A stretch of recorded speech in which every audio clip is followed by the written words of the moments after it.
Have you ever asked yourself why campus girls love dating Yahoo boys, even though she knows he might use her for ritual? I have dated a handful of them, but I made that decision out of poverty, out of hunger and hope, not knowing it can destroy everything I believe about life, about people, and myself.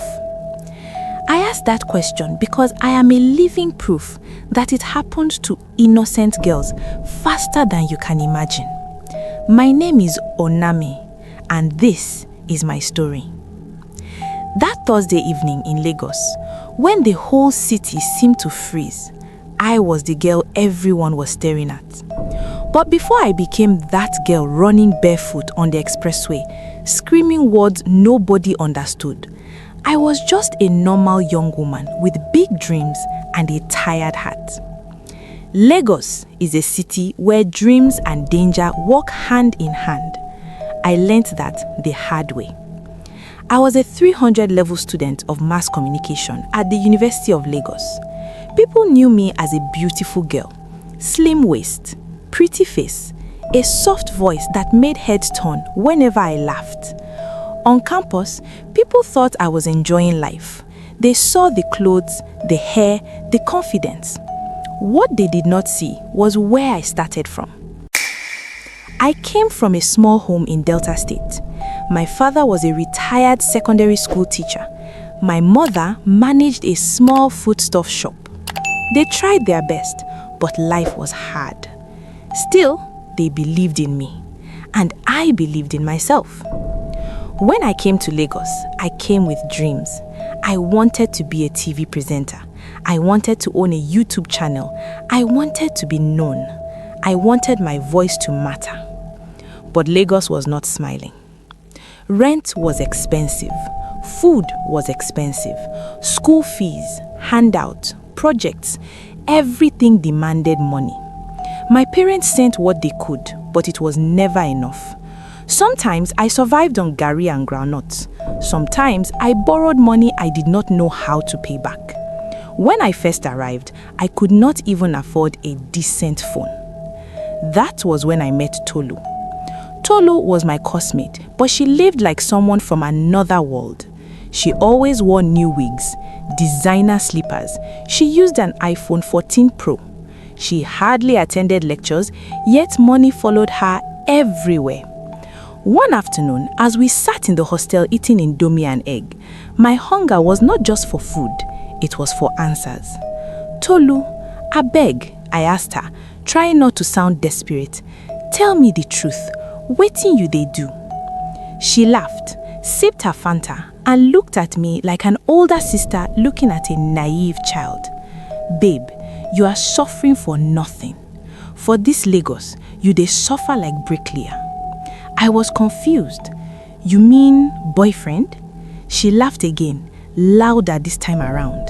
Not boyfriend, clients, real men, men who appreciate beauty and know how to take care of a girl, not these hungry campus boys.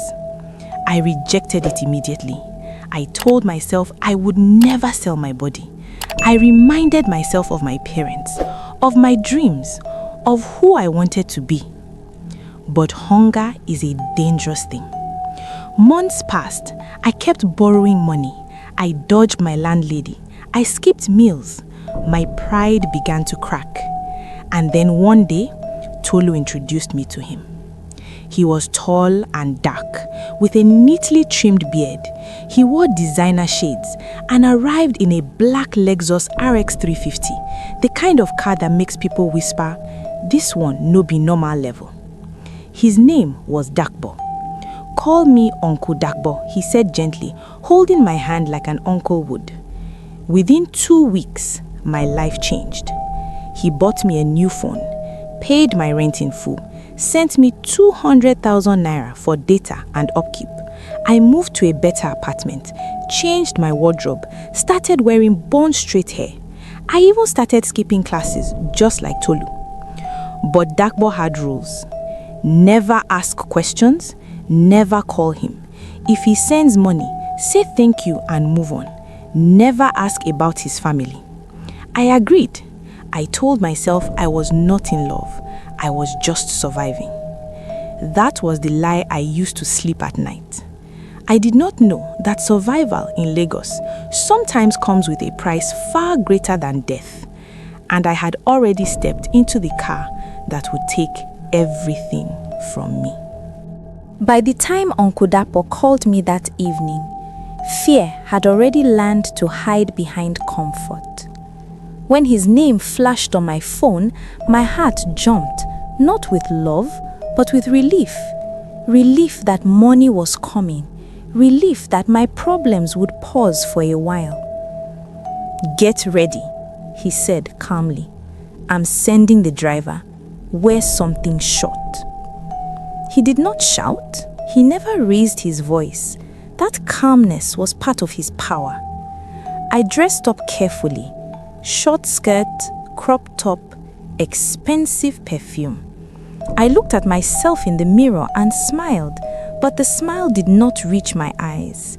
Something inside me felt tight, like a rope pulling slowly around my chest.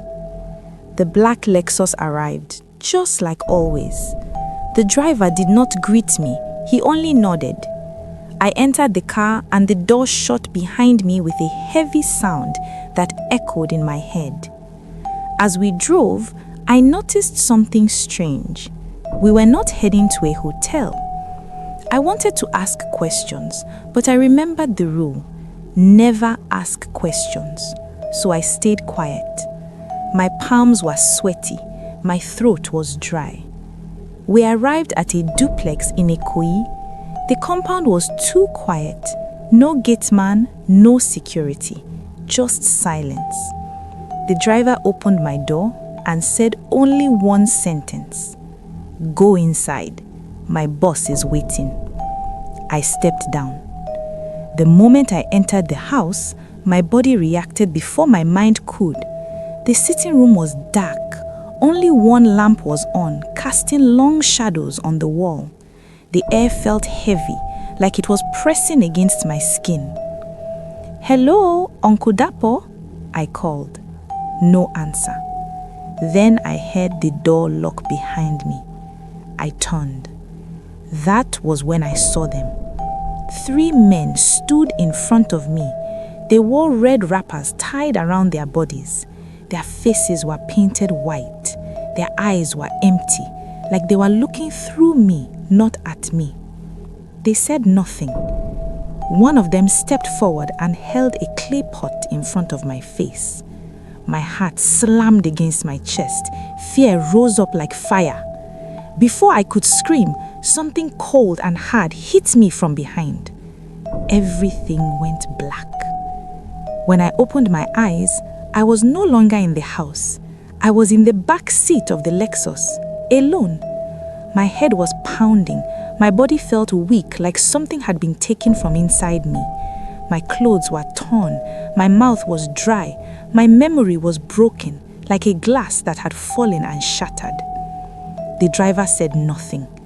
He dropped me near Ojualegba Bridge and sped off without looking back.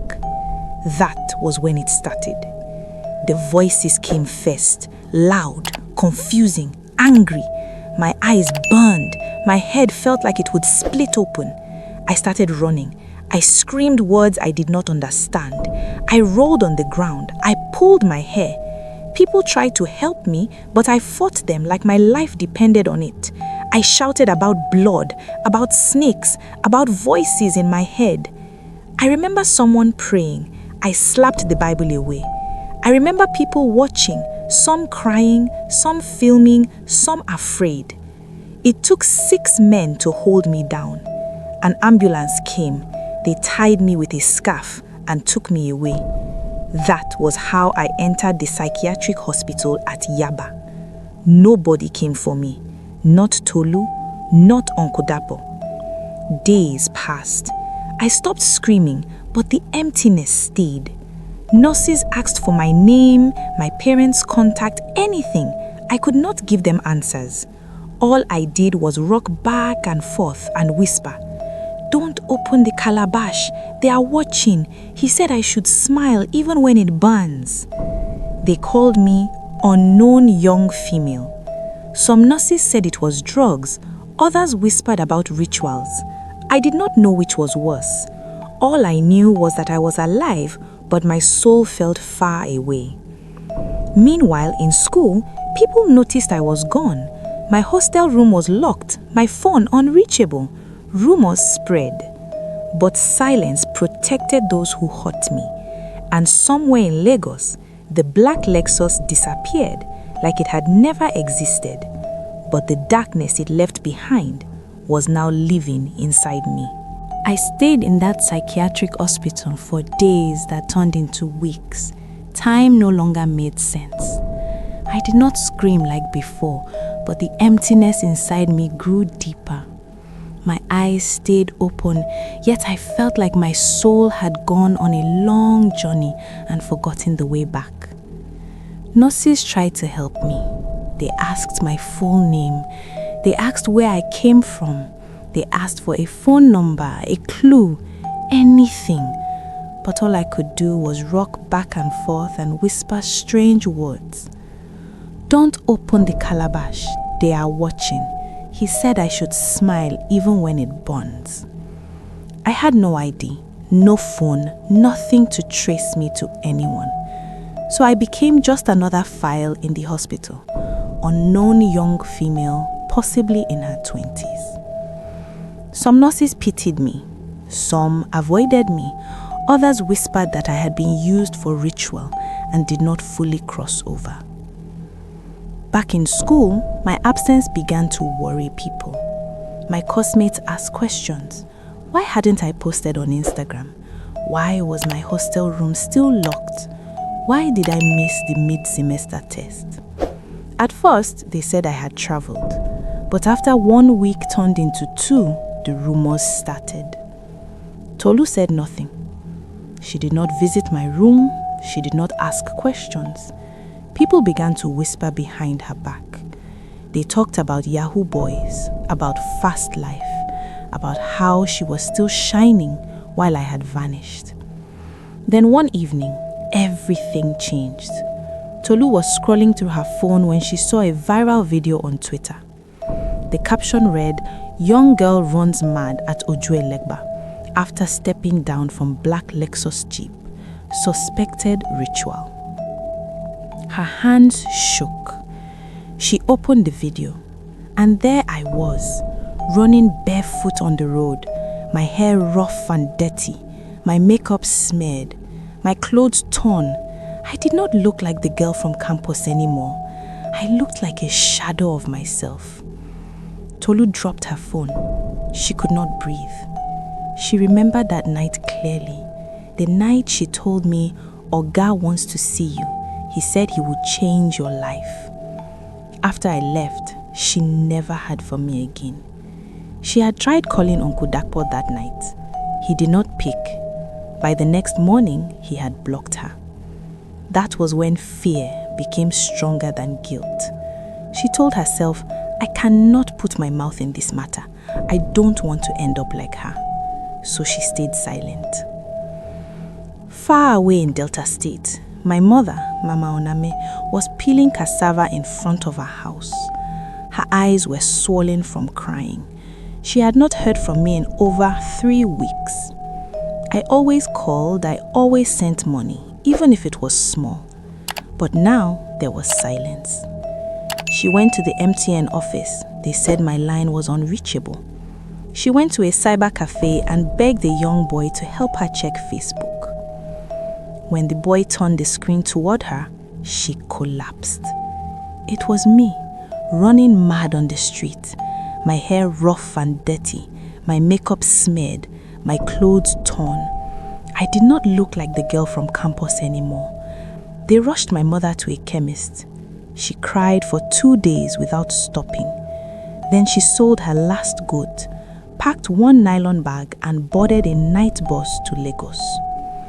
At Yaba Hospital, they led her to the female ward. When she entered the room, she recognized me immediately. My hair was shaved, my lips were dry. I was rocking back and forth near the window. She called my name softly. "Oname, my pikin, "Na me, Mama." I stopped rocking. I turned slowly. Our eyes met. She cried, "My baby, what happened to you? Who did this to you?" I whispered, "Blood everywhere, Mama. They took my voice. I didn't say yes. I didn't say yes." I began screaming again. The nurses rushed in and calmed me with an injection. My mother held her chest and cried, "They have destroyed my child." From that day, she stayed. She took my picture from church to church, from prophet to prophet. She prayed, she fasted, she begged God. Slowly, I began to speak. Not fully sane, but enough to say the truth. "I am not mad," I told her one day. "I saw what they didn't want me to see." I spoke of blood on the walls, of a snake with a human face, of a mirror that did not show reflections. Doctors wrote reports. Some called it trauma, some called it spiritual. My mother did not care. She just wanted her daughter back. And then one morning, I looked at her and whispered, "Mama, I want to go home." That was the first time hope entered the room. 2 months had passed since I was brought into Yaba Psychiatric Hospital. Slowly, my condition improved. I no longer screamed every night. The shaking reduced. I started eating again, small spoon by small spoon. My eyes still carried that haunted look, but when my mother entered the ward, recognition returned to them. Every evening, Mama sat beside my bed. She rubbed my feet with shea butter and sang soft songs from our village, old lullabies she used to sing when I was a baby. Some days I hummed along, some days I stared at the wall, lost in memories I did not want to remember. But one Thursday evening, something changed. Mama was humming softly when I suddenly sat up and grabbed her hand. "Mama," I whispered, "dem no fit take me. I no agree. I no sign am." Tears filled her eyes. "Who won't take you, my pikin?" I closed my eyes. My breathing became heavy. The memories came back, sharp and burning. That night, I said slowly, there were other girls in that house. Their eyes were open, but they were not there. I saw blood on the walls. I saw a man kneeling before a calabash, speaking in a language that sounded like snakes. My mother held my hand tightly. "Talk to me. I am here." I tried to run, but the door disappeared. The house moved. I screamed. Then something cold hit my forehead. I thought I died, Mama, but something pulled me back. I heard you calling my name in my sleep. Your prayers brought me back. For the first time since everything happened, I hugged my mother. That night, the doctors noticed something. My heartbeat stabilized. My blood pressure normalized.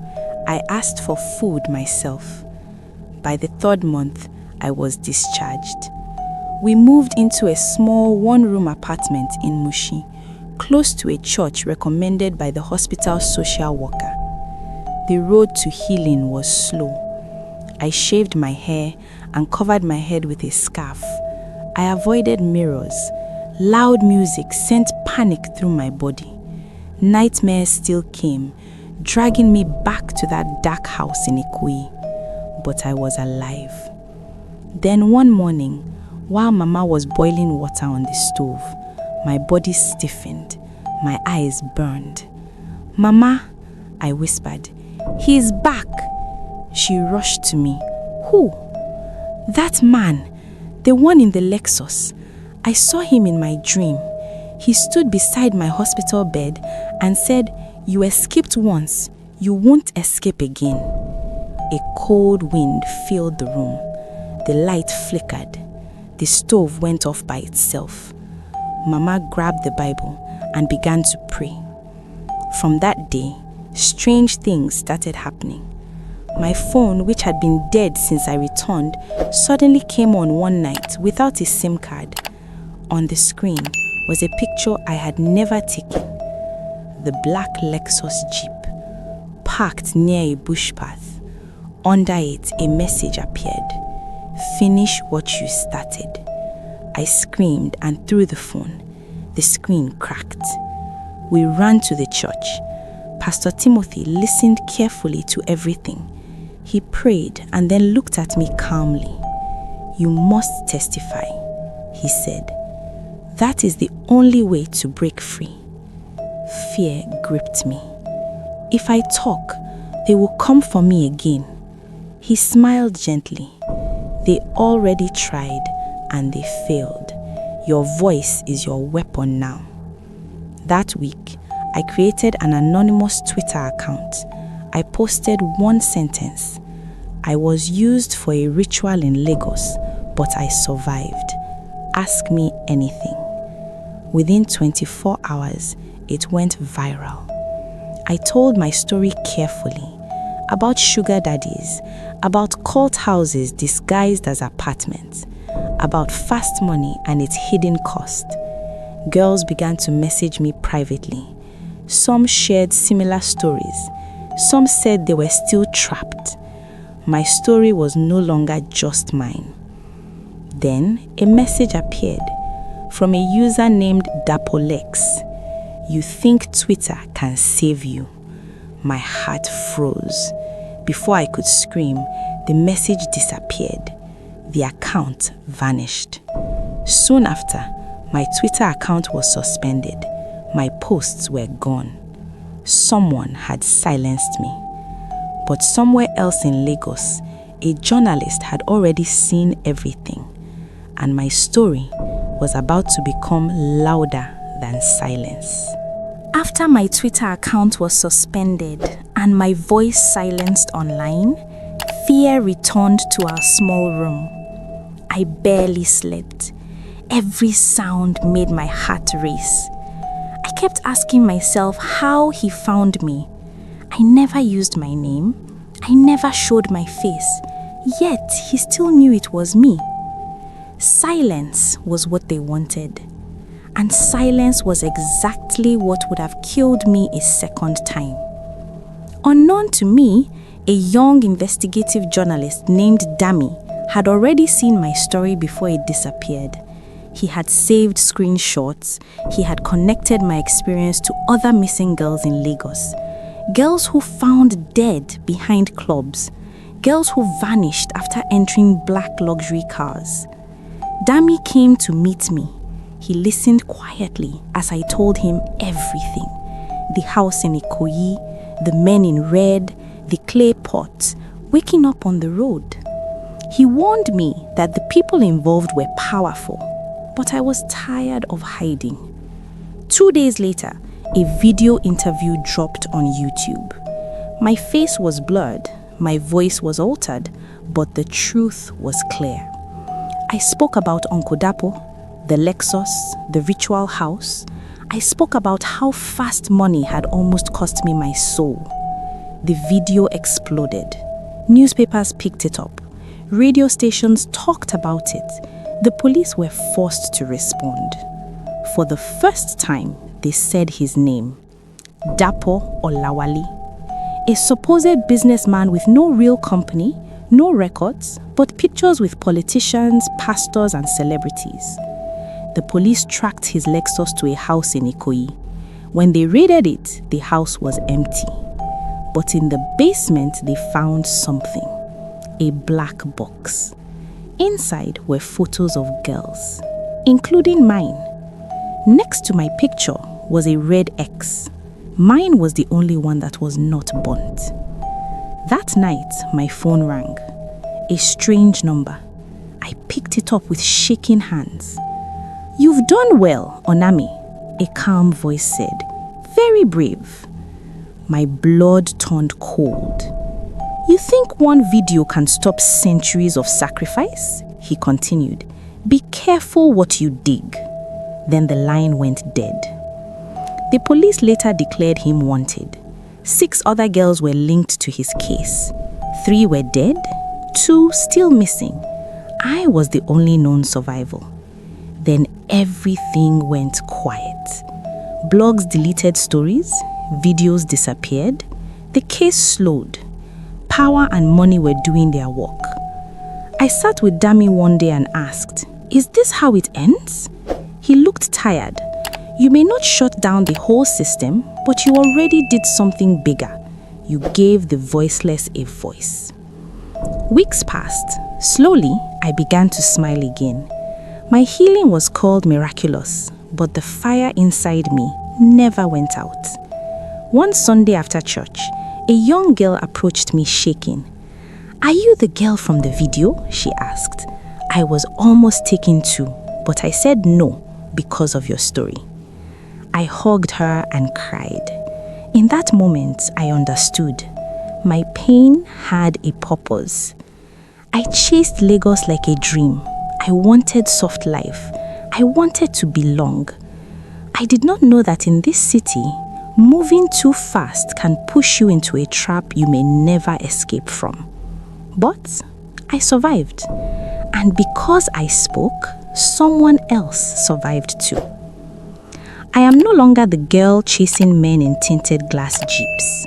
I am a woman who turned pain into purpose. I still dream of that dark house in Ikoyi, but I wake up with fire, not fear.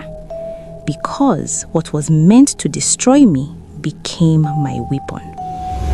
Moral of the story: fast money has a cost. Sometimes it is your peace, sometimes your mind, sometimes your soul.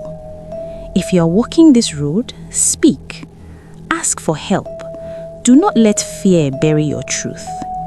Silence nearly killed me, but my voice saved my life, and it might save yours too.